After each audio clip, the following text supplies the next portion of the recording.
Hey folks, this is Kalani. We have some very interesting news about the future of World of Warcraft. We might not get a patch 9.3, cross-faction raiding and gameplay might actually be happening, and there's going to be a new community council that can interact directly with the dev team. It's a lot of info to break down, so let's jump right into it.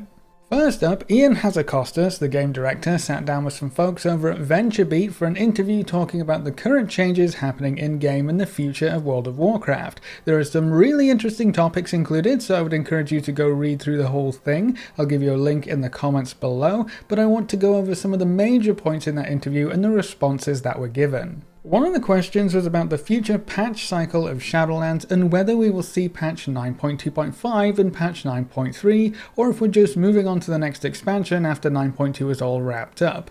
Listen to the reply.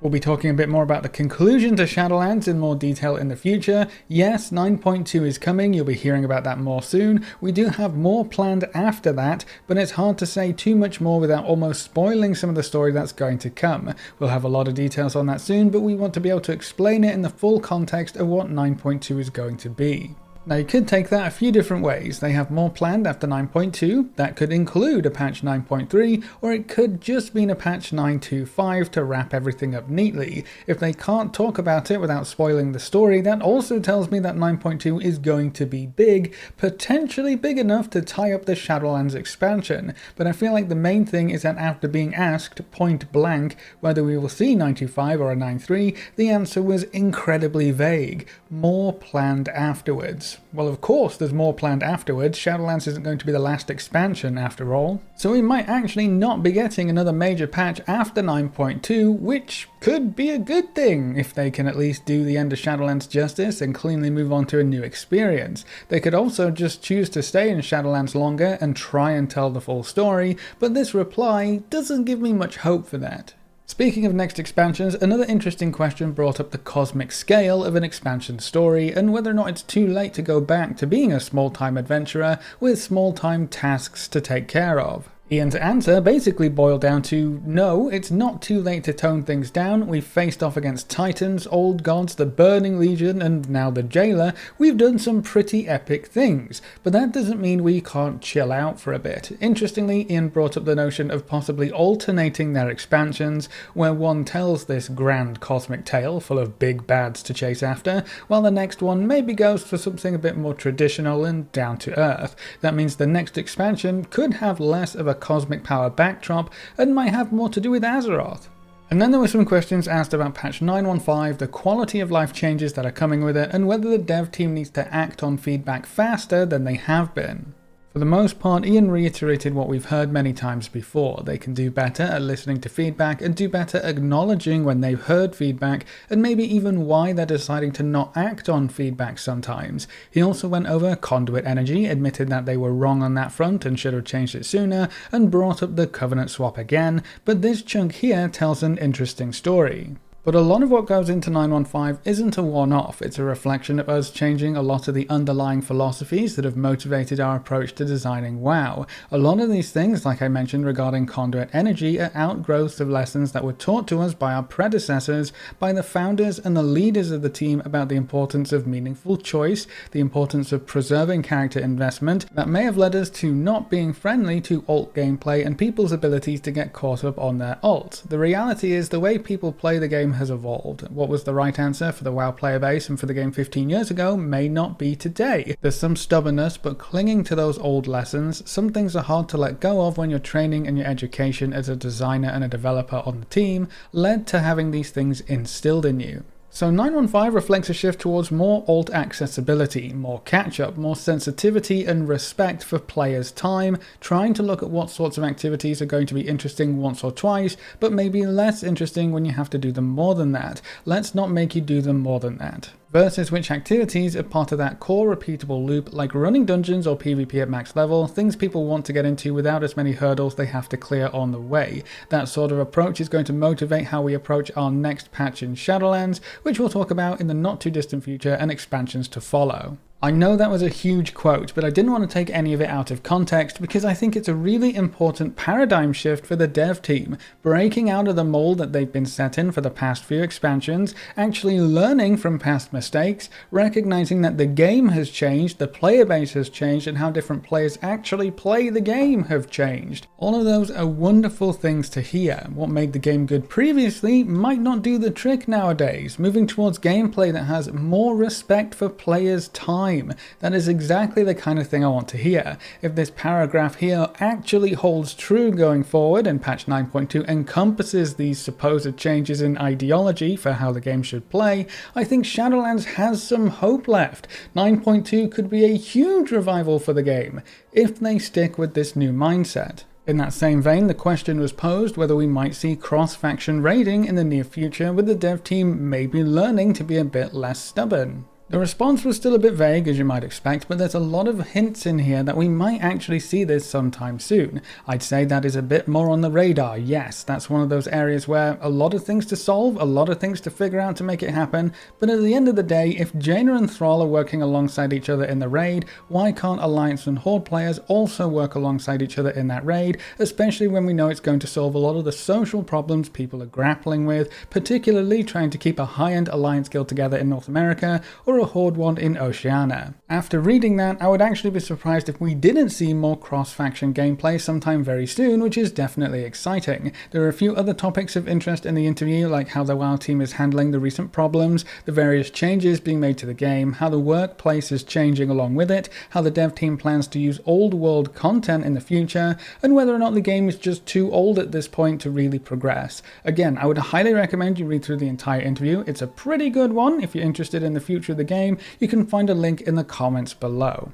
Another very interesting piece of news relating to the future of World of Warcraft is the formation of a community council. This council will consist of at least 100 players, and they'll get a shiny new forum that only they can post in to share their experiences and perspectives on anything in the game. Now, while only council members can post, everyone will be able to read those forums, so the expectation is that this small crew that's going to represent the player base can have direct contact with the dev team, and everyone can see their discussions publicly. They said they will also have a private area for council members to discuss amongst themselves, and there might even be small group discussions between council members and the devs in the form of live chats, so we can actually see more interaction with the dev team in this system, which could be good for the game as a whole. They also make a clear point that this council will be for discussing the current content in the game and will not provide anyone access to unannounced game information. If you're interested in tossing your name in the hat, applying for the council seems pretty straightforward. There's a link to the form to fill out, I'll give you a link to that in the comments below, and you just have to work through the 4 pages there. You'll need to provide a name or handle, as well as your battle tag, probably to check if your account is in good standing or not, as well as a contact email address that doesn't have to be your battle.net email address. On the second page, you need to mark the regions where you play, as well as the languages that you primarily use. The third page asks for an armory link for your characters, the areas of the game that you are most interested in or experienced in, what kind of player you consider yourself to be, casual, hardcore or cutting edge, and then how many hours of WoW you play in an average week. On the fourth and final page, they want a brief summary of who you are and why you think you'd be a good fit, as well as links to any contributions to the community that you have made. The examples they give are stream, website, guides, gallery, videos, forum posts, feedback on game discussions, etc. I think this means literally anything that you've done to contribute to the community on any website. So if you have some really good feedback posts or information consolidation posts or whatever really, include that in there. I do wonder how many content creators are going to end up on this council though, and whether or not that's a good thing. I guess time will tell. So that's what this new community council is and how to apply, but what exactly is the point here? It sounds like we'll have another forum for select individuals to post in to provide feedback directly to the dev team, but isn't that just what the public forums are for anyway? If it's just another forum, what can it accomplish that the current forums can't? The answer probably lies in volume. There are so many people and so many posts with so much feedback of varying degrees and discussions and problems that it's a lot to go through. There's also a lot of noise in between the big points being brought up, so a forum where only 100 or so people can interact with each other and the devs will mean a much slower pace for that forum overall. That should give the devs a better chance to actually have some conversations and a bit of back and forth in the same thread on the same topic. But that also means less feedback. If only 100 people can contribute to this forum, that's your limit for useful feedback in any area of the game. Sure, this council should apparently encompass most areas of the game, so there should be a voice for most players added into the mix, but that's still just one voice where there would usually be thousands. A limited number of participants also means you'll have to rely on someone else to try and get your point across. You can still post in the public forums or Reddit or any other number of fan sites and forum sites, but unless a council member picks up that thread, consolidates feedback and takes it to the council forums, your voice and concerns might just fall by the wayside. But let's say that the council works flawlessly to pick up important issues and present focused feedback on various areas of the game.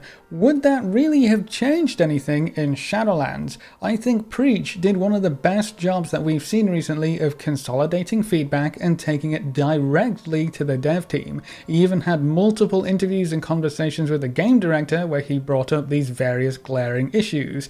That still didn't really change anything. Actually getting the feedback wasn't the problem, and I would argue hasn't been the problem for a while now. The big problem is thinking that, despite the player base obviously disagreeing with you, that your stance and your idea is correct and pushing it through in the game anyway. This community council can have the best feedback the dev team could ever hope for, but if they don't actually take it to heart or act on it, then what's the point? I really don't think elevating 100 players above the rest is going to provide better feedback long term. That does highlight one of the more important factors in whether or not this new council could work out in the end. The dev team has to be interactive in this new avenue. The promise for this community council is that they can have actual conversations, one-on-ones that everyone can see. If it works like a typical forum, we could see many different aspects of the game get direct attention from the devs. This all hinges on whether or not those devs are willing to interact with this council.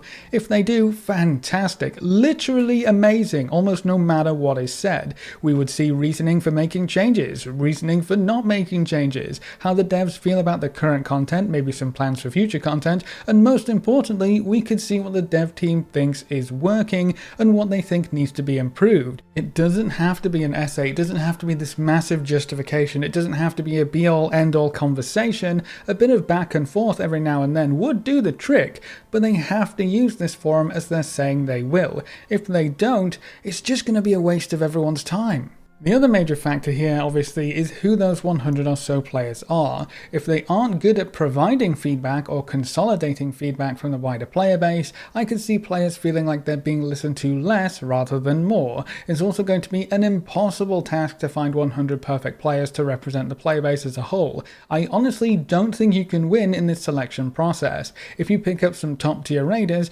oh, well, they're only invited because they raid all day. If you pick up the top PvPers, they're only invited because they PvP all day. If you pick up a random Joe who only plays on the weekend and doesn't really do any endgame content at all, oh, well, how are they ever going to contribute anything worthwhile? I can see people complaining almost no matter what happens here, which is going to turn this council thing into a pretty crappy, thankless job. I guess that's why they want to try and make it as diverse as possible. I will be very interested to see who the council end up being, because those individuals could have a huge weight thrown onto their shoulders, depending on how everything goes. Something else worth mentioning is that this idea isn't actually new. The World of Warcraft team had private forums with a group of individuals with direct contact with the dev team. Recent reports from players who were a part of that group said it started out really well, actually, and might have led to some of the best gameplay decisions and class design decisions made in both Mists of Pandaria and Warlords of Draenor. But it apparently ended with the dev team pretty much just ignoring the feedback on those forums, and it was eventually done away with. The only difference I can see between this new council and those previous private forums are the fact that this time it's going to be publicly viewable, so everyone will be able to see what the council are talking about and everyone will be able to see how the devs respond. That public eye might keep things more in check, but it could also lead to calling out very specific council members or devs depending on how things go. I hope this leads to a better World of Warcraft, because that's what we all want, right? A better game when all is said and done. This could be an interesting stepping stone on the journey to that goal, so let's see how it pans out. Let's go into this with an open mind, and if it leads to good things, fantastic. If it doesn't, well, at least they're trying something sort of new. But those are some of the big changes planned and the current goals for World of Warcraft's future. What do you think of the interview with Ian? Do you think we'll see patch 9.3, or do you think it sounds like they want to move on as quickly as possible? How about the new Community Council? Do you see that changing anything, and would you like to be a part of it? Leave all your thoughts in the comment section below. A big thank you to all of our supporters over on Patreon and to everyone who subscribed on Twitch. You can see their names floating by on screen. If you want to see more videos like this, make sure to subscribe and ring that notification bell so you never miss another video. Thanks for watching, folks. Good luck and have fun, and as always, I'll see you next time.